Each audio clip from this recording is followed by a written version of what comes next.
সরকারের ভেতরে দল গঠনের চেষ্টায় নিরপেক্ষতা নিয়ে প্রশ্ন উঠেছে বললেন রিজভী।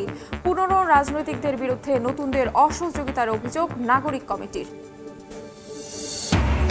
18 দিন পর আজ লন্ডন ক্লিনিক থেকে ছাড়া পেতে পারে বেগম খালেদা জিয়া, জানালেন ব্যক্তিগত চিকিৎসক। যাবেন ছেলে তারেক রহমানের বাসায়। তুরাগ তীরে তাঁবু করার ব্যস্ততা। 31 জানুয়ারি শুরু হচ্ছে বিশ্ব ইজতেমা। স্বেচ্ছায় শ্রম দিচ্ছে মুসল্লিরা। অপ্রীতিকর ঘটনা এড়াতে নিরাপত্তা জোরদার। আমদানি বাড়লেও এখনো চড়া চালের বাজার। কিছুটা কমতির দিকে ব্রয়লার মুরগির দাম। সস কেচাপে ভ্যাট বাড়ায় শঙ্কায় রাজশাহীর টমেটো চাষিরা। এবং জন্মসূত্রে নাগরিকত্ব বাতিলে ট্রাম্পের নির্বাহী আদেশ স্থগিত করলেন মার্কিন আদালত। অসাংবিধানিক আখ্যা, আপিলের ঘোষণা নতুন প্রশাসনের।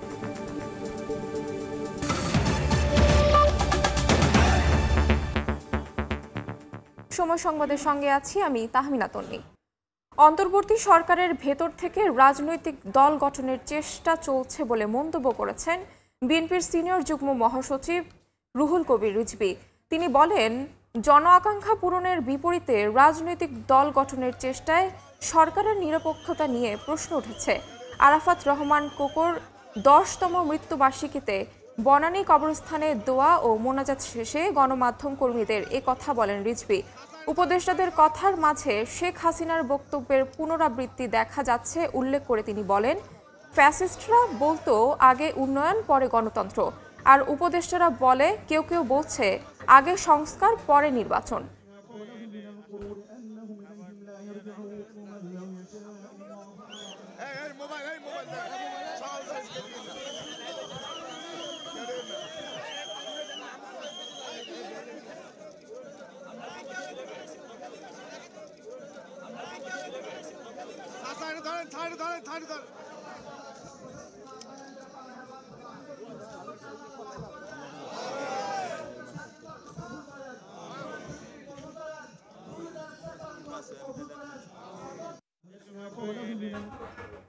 অভ্যুত্থানকারী শক্তির নেতৃত্বে নতুন দল গঠনে পুরনো রাজনীতিকদের বিরুদ্ধে অসহযোগিতার অভিযোগ এনেছে জাতীয় নাগরিক কমিটি। পরিবেশ উপদেষ্টা বলছেন, অন্তর্বর্তী সরকারের কেউ নতুন রাজনৈতিক দল গঠনে যুক্ত হলে তিনি পদে থাকতে পারবেন না। আর রাজনৈতিক বিশ্লেষকরা মনে করছেন, দেশের রাজনৈতিক শূন্যতা তৈরি হয়েছে কিনা সেটা প্রমাণ করাই হবে নতুনদের বড় চ্যালেঞ্জ। বিস্তারিত আল আমিন তুষারের রিপোর্টে।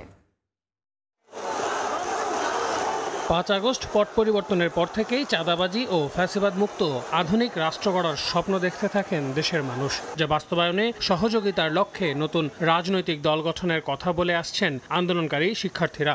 সবশেষ ঘোষণা অনুযায়ী ফেব্রুয়ারিতেই আত্মপ্রকাশ ঘটতে যাচ্ছে নতুন সেই দলের। এ অবস্থায় দেশের রাজনৈতিক সংস্কারের ব্যাপারে আগে ক্ষমতায় যাওয়া অভিজ্ঞতা সম্পন্ন প্রবীণ দলের বিরুদ্ধে অসহযোগিতার অভিযোগ তুলছেন জাতীয় নাগরিক কমিটির মুখপাত্র। এমনকি রাষ্ট্রযন্ত্রে নিজেদের লোক বসিয়ে অন্তর্বর্তী সরকারকেও নানানভাবে চাপে ফেলার চেষ্টা করা হচ্ছে বলেও দাবি তার। যে সরকারটা চলছে, এই সরকারের কত পদে কতজন, বিএনপি সহ জামাত সহ এই যত রাজনৈতিক দল আছে, রাজনৈতিক দলগুলোর রিপ্রেজেন্টেশন কারা কারা আছে, এই জায়গাগুলো আমাদেরকে প্রশ্নবিদ্ধ করতে হবে এখন থেকে। কারণ আমরা দেখেছি যে ঘোষণাপত্র সহ প্রেসিডেন্ট ইস্যুতে, সব কিছুর ইস্যুতে আমরা দেখেছি যে বড় দল হিসেবে সবচেয়ে বড় অসহযোগিতা তারা করেছেন। ছাত্রদেরকে, সমন্বয়কদেরকে এখানে প্রশ্নবিদ্ধ করার জন্য একটা বিশাল প্রপাগান্ডা চালু রয়েছে এবং এই কাজগুলোর পেছনে তারা যে ইন্ধন যোগাচ্ছেন এবং সেই সাথে সরকারের বিভিন্ন লেভেলে তারা যে নিজেদের লোক বসাচ্ছেন, কিন্তু তারপরও সরকারটা ফাংশনাল হচ্ছে না, তাহলে কি আমরা ধরে নিব যে সরকার ফাংশনাল না হওয়ার পেছনেও তারাই দায়ী? তবে কিংস পার্টি গঠনের ইতিহাসের পুনরাবৃত্তি রুখতে অন্তর্বর্তী সরকারের অবস্থান পরিষ্কার করেছেন বন, পরিবেশ ও জলবায়ু উপদেষ্টা সৈয়দা রিজওয়ানা হাসান। সরকারের কেউ কোনো রাজনৈতিক দলের অংশ হবার আগেই তাকে পদ থেকে সরে যেতে হবে বলে সাফ জানিয়েছেন তিনি। যেহেতু এটা গণঅভ্যুত্থানের পরিপ্রেক্ষিতে গঠিত একটি সরকার, সেখানে গণঅভ্যুত্থানের সাথে সরাসরিভাবে জড়িত এবং নেতৃত্ব দেয়া যে গোষ্ঠীটা আছে তার থেকে 3জন প্রতিনিধি আমাদের এখানে আছেন এই প্রতিনিধি হিসেবে তারা 3 জন দল গঠন করছেন বা নাগরিক কমিটিতে আছেন এরকমটা না মোটেও। যদি তারা কখনো মনে করেন নতুন কোনো দল গঠন প্রক্রিয়ায় তারা সম্পৃক্ত হবেন, তাহলে তারা তখন সরকার ছেড়ে দেবেন। সরকার ছেড়ে গিয়ে দল গঠন করতে পারে। যে কোনো মানুষই যে কোনো সময় দল গঠন করার প্রক্রিয়ায় যুক্ত হতে পারে, কিন্তু তখন সে আর সরকারে থাকতে পারবে না। নতুন হোক কিংবা পুরনো, জনগণের মন জয় না করে ক্ষমতায় আসা অসম্ভব উল্লেখ করে রাজনৈতিক বিশ্লেষক বলছেন, নতুনরা যে রাজনৈতিক শূন্যতার কথা বলছেন সেটা প্রমাণ করাই হবে তাদের বড় চ্যালেঞ্জ। ক্ষমতা কাঠামোর মধ্যে থেকে দল করলে তো প্রশ্ন আসবেই। নতুন নেতৃত্ব তো পুরনো নেতৃত্বের মধ্যে এক ধরনের দ্বন্দ্ব তো থাকেই। নতুনরা সবসময় মনে করে যে পুরনোরা আর পারছে না বলেই আমাদের প্রয়োজন, কারণ আজকের নতুনরাও একদিন পুরনো হবে, আবার এখন যারা পুরনো আছে তারা সরে যাবেন, নতুন নেতৃত্ব আসবে। বা পুরনো দল হলেও দলের তো একটা ধারাবাহিকতা থাকে, রাজনৈতিক দলের প্রয়োজনীয়তা এই কারণেও ভাবতে পারে যে বিএনপি এখন বড় দল আর আওয়ামী লীগ মাঠ ছাড়া, তাই সুতরাং তারা এটাও মনে করতে পারে যে এই শূন্যতা পূরণ করার এখনই সময় তাদের। নতুন দল গঠন হলেও জাতীয় নাগরিক কমিটি এবং বৈষম্য বিরোধী ছাত্র আন্দোলনের সাংগঠনিক কার্যক্রম অব্যাহত থাকবে। আল আমিন তুষার, সময় সংবাদ, ঢাকা। কথায় কথায় যারা জামায়াত ইসলামকে বিদেশে চলে যেতে বলতো তারাই দেশ থেকে পালিয়েছে, এমন মন্তব্য করেছে আমির ডক্টর শফিকুর রহমান। আওয়ামী লীগ নিজেরাই সাম্প্রদায়িক সম্প্রীতি নষ্ট করে জামায়াতের উপর দায় চাপিয়েছে বলেও দাবি করেন তিনি। কুড়িগ্রামে কর্মী সম্মেলনে যোগ দিয়ে প্রধান অতিথির বক্তব্যে এ কথা বলেন আমির। উন্নয়নের নামে আমাদের সমস্ত সম্পদ চুরি করে বিদেশে নিয়ে গেছে। ওরা গেছে পরে সম্পদ পাঠাই দিয়েছে আগে। আমাদের হাতে টিকিট ধরায় দিত, অমুক দেশে চলে যাও, তমুক দেশে চলে যাও। তোমাদের টিকিট জাতি ঘৃণা ভরে প্রত্যাখ্যান করেছে, তো তোমরা বিনা টিকিটে অন্য দেশে গেলা কেন? এই দেশে যদি তোমাদের দেশ হয় মাটি কামড়ে পড়ে থাকতা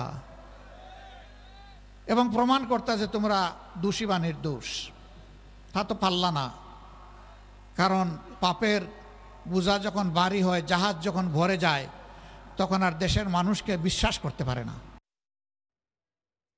শেখ হাসিনা সরকারের সময় দেশের অর্থনীতির উচ্চ প্রবৃদ্ধি নিয়ে যা বলা হতো তা জালিয়াতি ছিল, এমন মন্তব্য করেছে প্রধান উপদেষ্টা ডক্টর মোহাম্মদ ইউনূস। সুইজারল্যান্ডে বিশ্ব অর্থনীতির ফোরামের সম্মেলনের ফাঁকে বার্তা সংস্থা রয়টার্সকে দেয়া এক সাক্ষাৎকারে এ কথা বলেন তিনি। একই সঙ্গে শেখ হাসিনা সরকারের দুর্নীতি নিয়ে প্রশ্ন না তোলায় আন্তর্জাতিক সম্প্রদায়ের ভূমিকা নিয়েও সমালোচনা করেন ডক্টর মোহাম্মদ ইউনূস। সাক্ষাৎকারে নির্বাচনে প্রতিদ্বন্দ্বিতা করার কোনো আগ্রহ নেই বলেও জানান তিনি। বাংলাদেশের সঙ্গে ভারতের সম্পর্ক শক্তিশালী হওয়া উচিত বলে মন্তব্য করেন প্রধান উপদেষ্টা। সাক্ষাৎকারে চীনকে দীর্ঘদিনের বন্ধু হিসেবে উল্লেখ করেন তিনি।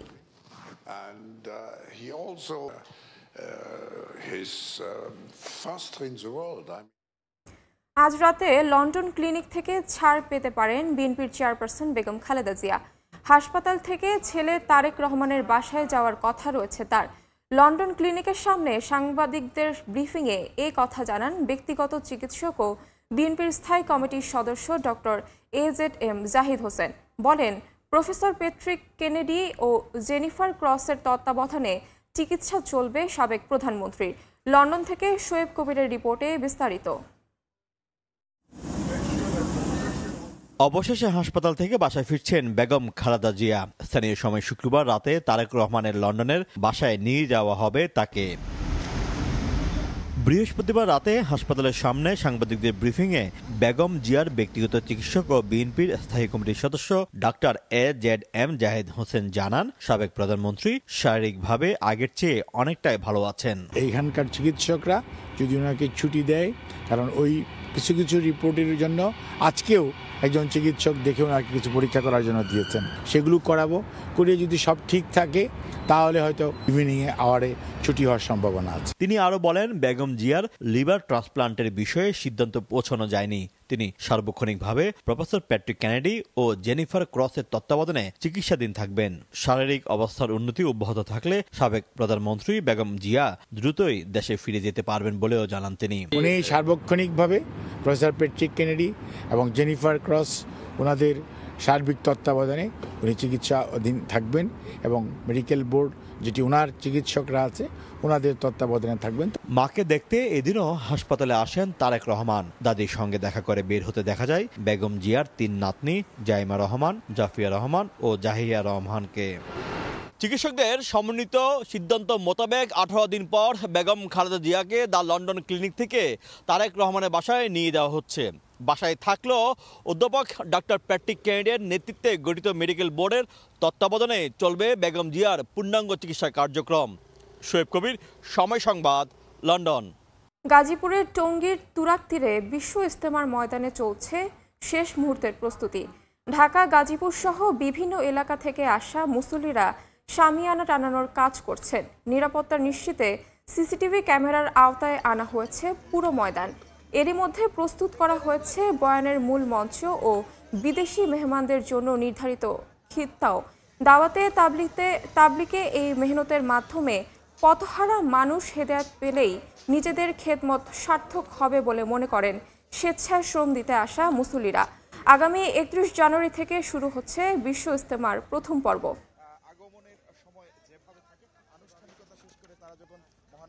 31 তারিখে আমাদের ইজতেমা, বিশ্ব ইজতেমা উপলক্ষে আমরা এই কাজ সম্পূর্ণ করার জন্য আমরা সবাই ঐক্যবদ্ধ হয়ে আমরা কাজ করতেছি। হাজার হাজার মানুষ আসতেছে কাজ সম্পন্ন করার জন্য, কারণ ইজতেমা নিকটে এসে গেছে। এই জন্য যত তাড়াতাড়ি আমরা পারি যাতে এই কাজটা সম্পন্ন করলে সবার জন্য সুবিধা হবে। সামিয়ানা টানাচ্ছি, এতে মাইক লাগাইতে হবে, তার লাগাইতে হবে, অনেক এরকম 10% কাজ বাকি আছে। যে চটগুলা ঢিলা ডালা আছে এগুলো আপনার সেলাই করে আবার টাইট করা হইতেছে, আবার পূর্ব দক্ষিণ পাশ দিকে আপনার চটগুলা টানানো হইতেছে। এই মুহূর্তে ইজতেমা ময়দানে আছেন সহকর্মী শাকির আহমেদ। সরাসরি যাচ্ছি তার কাছে। জানুয়ারি থেকে টঙ্গীর তুরাগ নদীর তীরে বিশ্ব ইজতেমা ময়দানে 58তম বিশ্ব ইজতেমার যে আনুষ্ঠানিকতা রয়েছে সেটি শুরু হবে এবং এইবারের প্রথম পর্বের যে ইজতেমা সেটি আলেমদের তত্ত্বাবধানে অর্থাৎ মাওলানা জুবায়েরপন্থীদের তত্ত্বাবধানে শুরু হবে।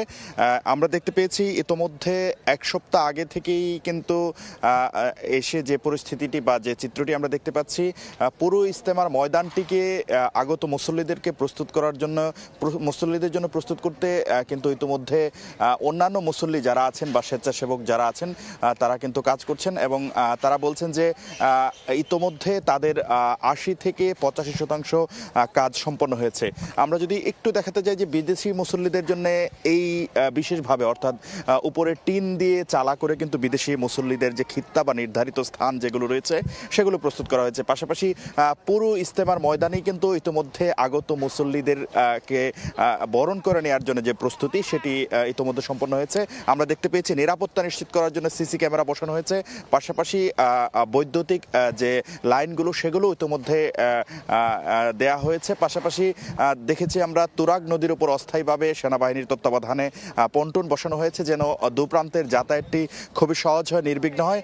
পাশাপাশি ঢাকা, গাজীপুর সহ বিভিন্ন এলাকা থেকে মুসল্লিরা আসছেন এবং তারা স্বেচ্ছাশ্রমের ভিত্তিতে এই কাজটিকে তারা খেদমত বলছেন। পাশাপাশি তারা বলছেন যে ইসলাম প্রচারের স্বার্থে দাওয়াতে তাবলিগের এই মেহনতে তারা এই খেদমতটি দেওয়ার মাধ্যমে মহান আল্লাহ রাব্বুল আলামিনের সন্তুষ্টি অর্জন করতে চান।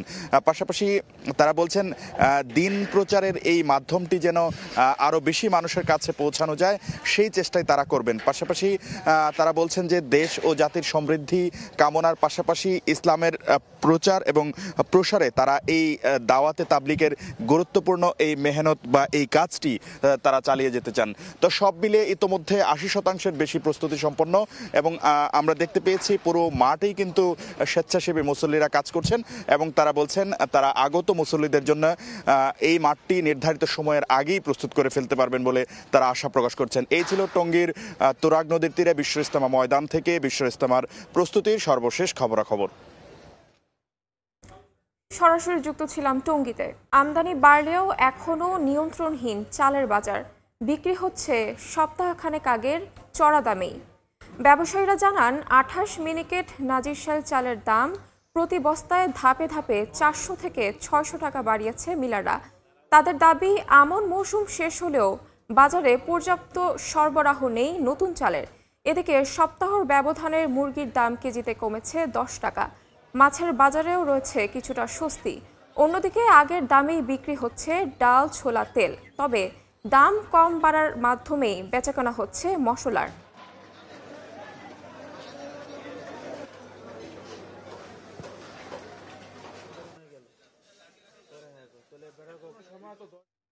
এই মুহূর্তে রাজধানীর কারওয়ান বাজারে আছেন সহকর্মী কাজল আব্দুল্লাহ। সরাসরি যাচ্ছি তার কাছে। শুক্রবারের বাজার পরিস্থিতি হিসেবে আমরা কিন্তু আগেই জানিয়েছিলাম যে চালের বাজারে যেমন ঊর্ধ্বগতি প্রবণতায় কিন্তু একটি থমকে দাঁড়িয়েছে, একই সঙ্গে মাছ বাজার থেকে শুরু করে মাংস বাজার কিন্তু স্বাভাবিক রয়েছে। আমরা যদি একটু সবজি বাজারে এই পাশে যদি দেখাই, সেটা হচ্ছে সবজি কিন্তু পর্যাপ্ত ভরা মৌসুম, যেহেতু এই ভরা মৌসুমে আমরা যেহেতু অন্যান্য খুচরো বাজারে বিভিন্ন গলিতে গলিতে যে বাজার, সেখানের কথা বাদে যদি আমরা কারোর বাজারের কথা বলি, এখানে কিন্তু সিম বিক্রি হচ্ছে 10 থেকে 15 টাকা কেজি মাত্র। একইভাবে টমেটো কিন্তু 20 টাকা বিক্রি হচ্ছে, মূলা কিন্তু 10 থেকে 15 টাকা বিক্রি হচ্ছে, ফুলকপি, ব্রোকলি, এই ধরনের সব কিছু, বাঁধাকপি, এগুলো কিন্তু 15 থেকে 20 টাকা বিক্রি হচ্ছে। তো সব মিলে হাতের নাগালে কিন্তু যাচ্ছে বেশিরভাগ সবজি, এবং পেঁয়াজও বিক্রি হচ্ছে বলা চলে যে 50 টাকা কেজি, অনেক সময় 45 টাকা কেজি তো বিক্রি করছেন। তবে সবচেয়ে সংকটের বিষয় একটু দাঁড়িয়ে আছে, সেটা হচ্ছে চালের পাশাপাশি আমরা দেখেছি মশলার কথা বলেছিলাম। মশলা আইটেমে যদি একটু বলি, সেটি হচ্ছে যে সবচেয়ে বেশি হাতের নাগালে চলে যাচ্ছে মশলা আইটেমের মধ্যে অন্যতম অনুষজ্ঞ, সেটি হচ্ছে যে সাদা এলাচ। সাদা এলাচ কিন্তু অনেক দোকানে কিন্তু আমরা নেই দেখেছি, আবার যেগুলো আছে সেগুলো কিন্তু মান অনেকটা কিন্তু ভালো না, বলা চলে লো মানের, কিন্তু অনেকটা নিম্ন মানের। সেক্ষেত্রে এখন পর্যন্ত যেটি জানতে পেরেছি সেটি হচ্ছে যে ধীরে ধীরে কিন্তু এই মশলার দাম কিন্তু বাড়ছে।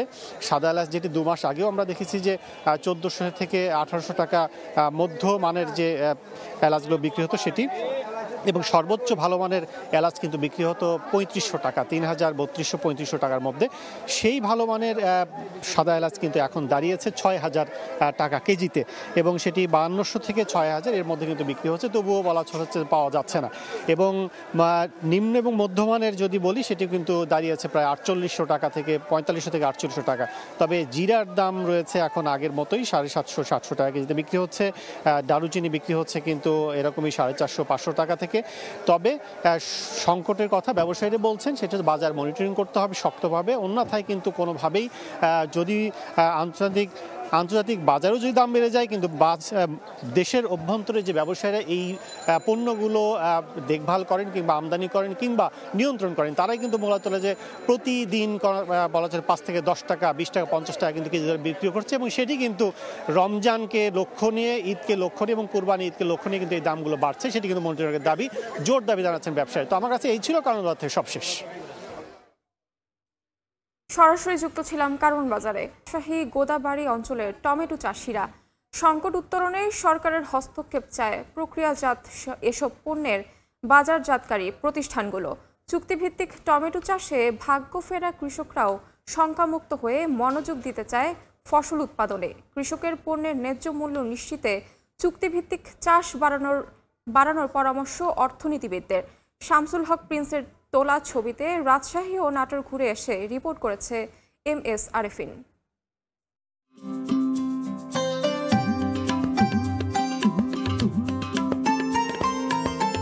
দেশের বাজারে যত টমেটো পাওয়া যায় তার একটি বড় অংশের যোগান আসে রাজশাহীর গোদাগাড়ি থেকে। ধান চাষ লাভজনক না হওয়ায় বিঘার পর বিঘা টমেটো আবাদে ঝুঁকেছেন এই অঞ্চলের কৃষক। তাদের এই ফসল চাষে উৎসাহ দিচ্ছে কৃষিভিত্তিক বড় বড় শিল্প প্রতিষ্ঠানের কন্ট্রাক্ট ফার্মিং বা চুক্তিবদ্ধ চাষ ব্যবস্থাপনা।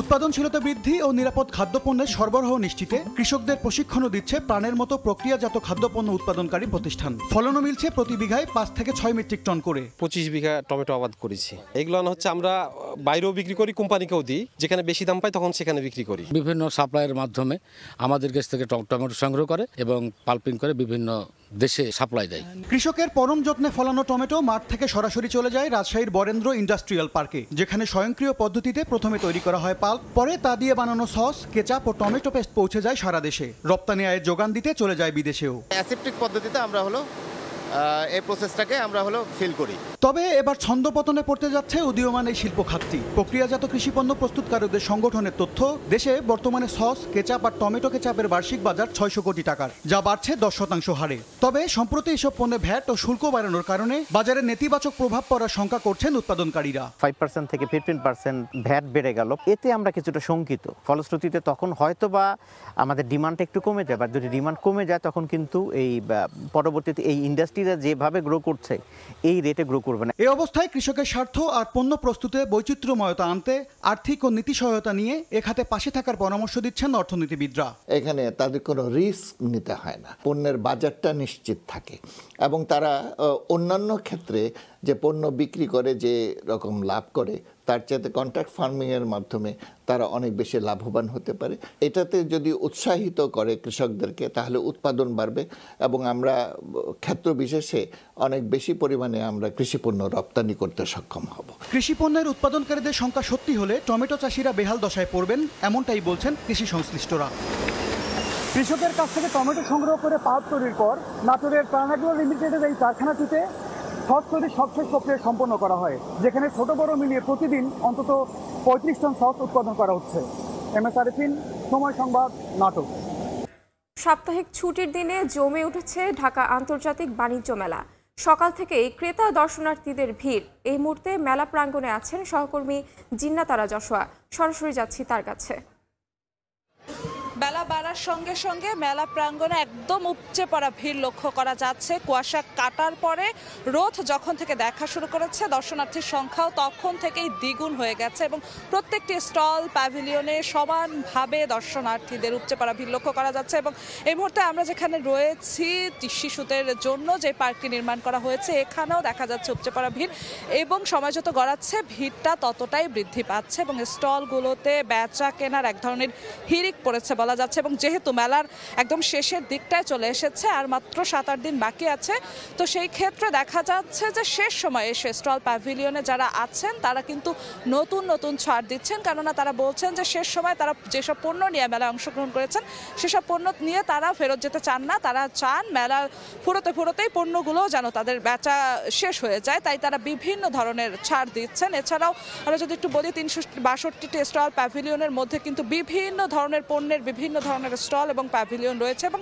পণ্য ভেদে খাত ভেদেও কিন্তু ছাড়ের বিষয়টা কিন্তু আলাদা দেখা যাচ্ছে। এবং আরও একটি বিষয় যদি যোগ করি, প্রতিনিয়তই কিন্তু নিরাপত্তা ব্যবস্থা এখানে বেশি করে জোরদার করা হচ্ছে এবং গেল সাপ্তাহিক ছুটির দিনগুলোতেও নিরাপত্তা কর্মীরা আমাদের বলছিলেন যে নিরাপত্তা রক্ষায় তাদের হিমশিম খেতে হয়েছে এবং আজ শুক্রবার তারা কোনোভাবেই ছাড় দিচ্ছেন না। তারা সচেতনভাবে অবস্থান করছেন এবং নিরাপত্তার জোরদার করার চেষ্টা করছেন এবং 10টা পর্যন্ত রাত তারা যেহেতু প্রবেশদ্বার খোলা থাকবে, তারা আশা করছেন যে রাত 10টা পর্যন্ত বেশ ভালো পরিমাণে ভিড় লক্ষ্য করা যাবে এবং নিরাপত্তা নিয়েও তারা সজাগ রয়েছেন। এছাড়া ওয়াইফাই ফ্রি ব্যবস্থা করা হয়েছে। গেল এক সপ্তাহ ধরেই মেলা প্রাঙ্গণে প্রায় পুরো প্রাঙ্গণ জুড়েই ওয়াইফাই ফ্রি ব্যবস্থা করা হয়েছে, তাই দর্শনার্থী যারা আছেন, ক্রেতা যারা আছেন, তারা বেশ উচ্ছ্বসিত এই বিষয়টি নিয়ে। তারা আশা করছেন যে দাম এবং মানের ক্ষেত্রেও বিক্রেতারা একটু সচেতন হবে। তো এই ছিল আমার কাছে বাণিজ্য মেলা প্রাঙ্গণ থেকে বাণিজ্য মেলার সবশেষ খবর।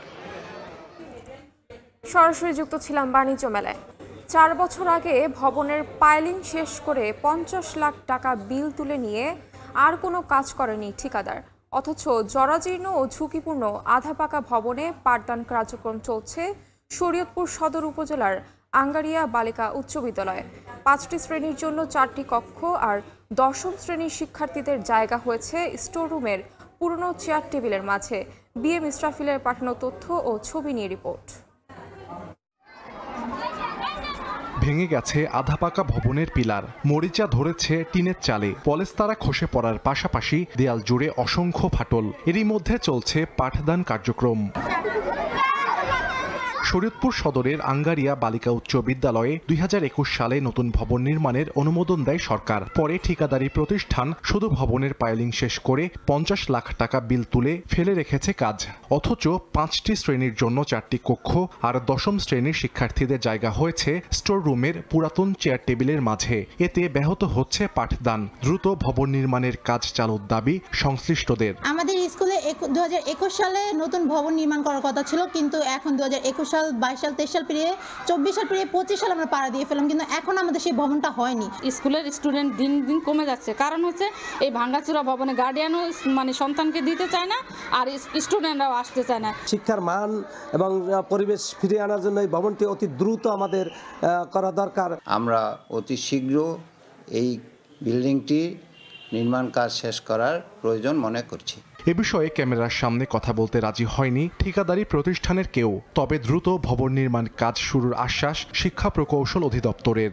বালিকা উচ্চ বিদ্যালয়ের কাজটি দ্রুত শেষ করার জন্য আমরা ঠিকাদারকে বারবার মৌখিক এবং লিখিতভাবে চিঠি দেওয়া হচ্ছে।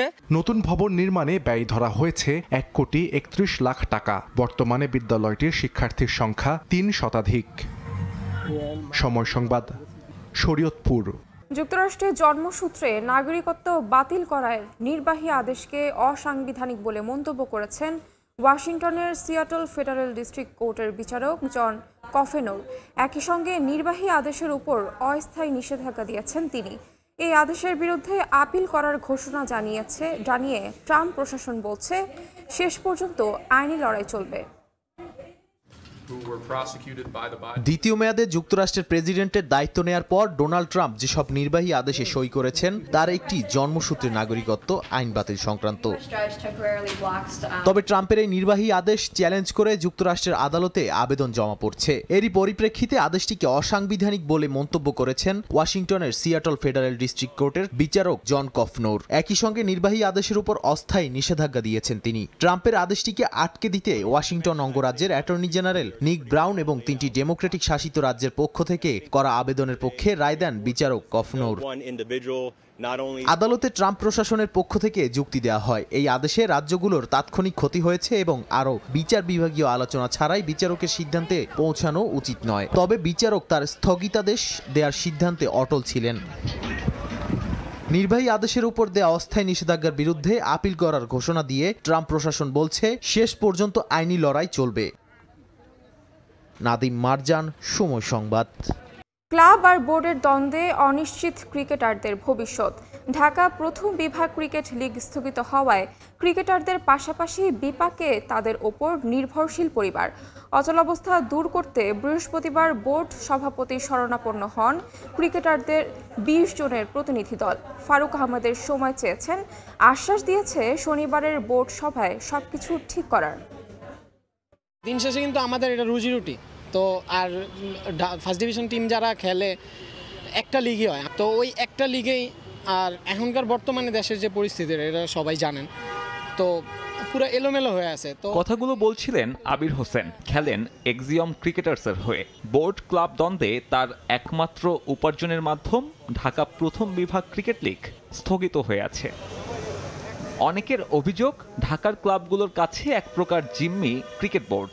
গঠনতন্ত্র সংস্কারের খসড়া পছন্দ না হওয়াতে ঢাকার ক্লাব ক্রিকেট স্থবির করে রেখেছেন কর্তারা। সে বয়কটে ক্লাব কর্তা কিংবা বিসিবি কারোই হয়নি কিছু। ভুক্তভোগী ক্রিকেটাররা, যাদের অনেকেই বছরে এই একটা লিগ খেলে খরচ যোগান পরিবারের। আমরা 7-8টা মাস কষ্ট করি শুধু এই ঢাকা প্রথম বিভাগ খেলার জন্য। এই একটা খেলার উপর নির্ভর করে অনেক ফ্যামিলি চলে, অনেক প্লেয়ার চলে। যাদের জন্য এত কিছু, সেই খেলোয়াড়রাই এখন অনিশ্চিত জীবনের সামনে। ক্লাব বলেছে বাড়ি ফিরে যেতে, বোর্ড করাচ্ছে অপেক্ষা। বৃহস্পতিবার বোর্ড প্রেসিডেন্টের সঙ্গে দেখা করার সময় বেলা 3টা হলেও ফারুক আহমেদ এসেছেন পাক্কা 1 ঘন্টা পর। তবে প্রেসিডেন্টের সাথে দেখা করে কিছুটা আশ্বস্ত ফার্স্ট ডিভিশনের ক্রিকেটাররা। শনিবারের বোর্ড সভায় সব অচল অবস্থা কাটবে বলে দেখিয়েছেন প্রত্যাশাও।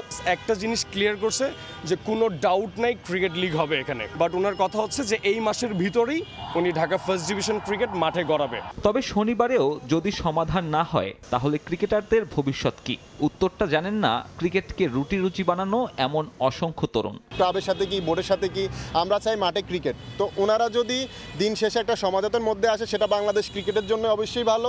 আর যদি সমাধানের মধ্যে না আসে, তো বাংলাদেশ ক্রিকেটের প্লেয়ারদের যেটা ভালো হবে, আমরা প্লেয়াররা সবাই মিলে সেই সিদ্ধান্ত নিব। ক্লাবগুলোর চাপের মুখে গঠনতন্ত্র সংস্কার কমিটিতে বদল আনতে যাচ্ছে বিসিবি। গুঞ্জন, নাজমুল আবেদিন ফাহিমকে সরিয়ে নতুন প্রধান করা হচ্ছে মাহবুব আনামকে। ক্লাব কর্তাদের মন রাখতে আনা হবে আরও পরিবর্তন। সাব্বির মিথুন, সময় সংবাদ, ঢাকা। এ পর্যায়ে শীর্ষ সংবাদগুলো জানিয়ে দিচ্ছি আরও একবার। সরকারের ভেতরে দল গঠনের চেষ্টায় নিরপেক্ষতা নিয়ে প্রশ্ন উঠেছে বললেন রিজভী। পুরনো রাজনীতিকদের বিরুদ্ধে নতুনদের অসহযোগিতার অভিযোগ নাগরিক কমিটির। 18 দিন পর আজ লন্ডন ক্লিনিক থেকে ছাড়া পেতে পারে বেগম খালেদা জিয়া, জানালেন ব্যক্তিগত চিকিৎসক। যাবেন ছেলে তারেক রহমানের বাসায়। এবং আমদানি বাড়লেও এখনও চড়া চালের বাজার, কিছুটা কমতির দিকে মুরগির দাম। সস কেচাপে ভ্যাট বাড়ার শঙ্কায় রাজশাহী টমেটো চাষিরা।